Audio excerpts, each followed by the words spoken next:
আপনারা যে যজ্ঞটি দর্শন করছেন এটি তারাপীঠ মহাশ্মশানে সম্পূর্ণ করা হয়েছে। তারিখ হলো 2-3-2024। এই যজ্ঞটি সম্পূর্ণ করতে আমাদের সময় লেগেছে দুপুর 3টে থেকে আরম্ভ করেছিলাম এবং রাত 10টা পর্যন্ত।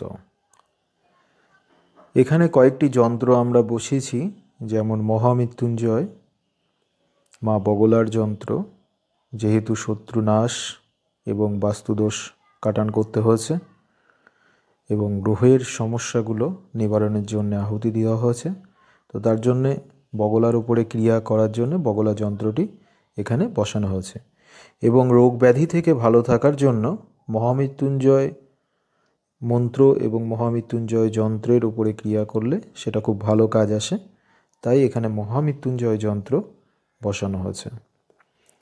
এবং যাতে আমাদের কর্মের সিদ্ধি আসে তার জন্য দৈব শক্তি লাভের যন্ত্র বসানো হয়েছে।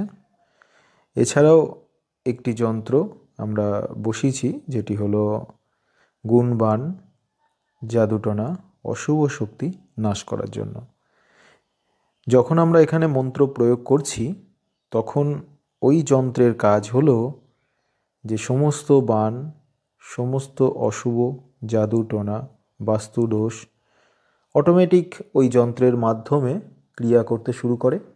এর ফলে আমরা যদি আলাদা করেও না কাটাই বা আলাদা করেও বাস্তুদোষ না কাটানো হয় বা ক্ষতি কাটানো না হয়, ওই যন্ত্রের মাধ্যমে এই মন্ত্রের যে আমরা আহুতি দিচ্ছি তাতেই অটোমেটিক কেটে যায়। তবু আমি আলাদা করে তাদের এই শ্মশানের মধ্যে মন্ত্রগুলি প্রয়োগ করে কাটান করে থাকি। আর এই শ্মশানে আমি আগেই বলেছি আপনাদেরকে যে এই শ্মশানে মন্ত্র প্রয়োগ করলে বা কাটান করলে তার শক্তি আলাদা হয়, আর শ্মশানের ক্রিয়াগুলোই আলাদাভাবেই হয়, যেটা এমনিতে অনেক সময় করা যায় না, সেগুলি শ্মশানেই করলে সব থেকে ভালো হয়। তো তারাপীঠ মহাশ্মশান খুবই জাগ্রত একটি শ্মশান। এখানে কামনা করলে ভক্তের কামনা নিষ্ফল হয় না।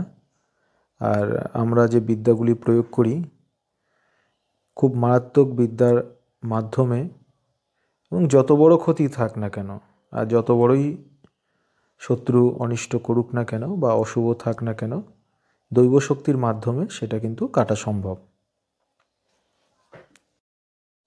আজকে যজ্ঞটি খুব ভালোভাবেই সম্পূর্ণ হয়েছে এবং আমরা আরও 2 দিন যজ্ঞ করব শ্মশানে, যজ্ঞগুলো আপনাদেরকে দর্শন করাবো। যজ্ঞ দর্শন করুন এবং মায়ের কাছে প্রার্থনা করুন যাতে সকলে ভালো থাকেন।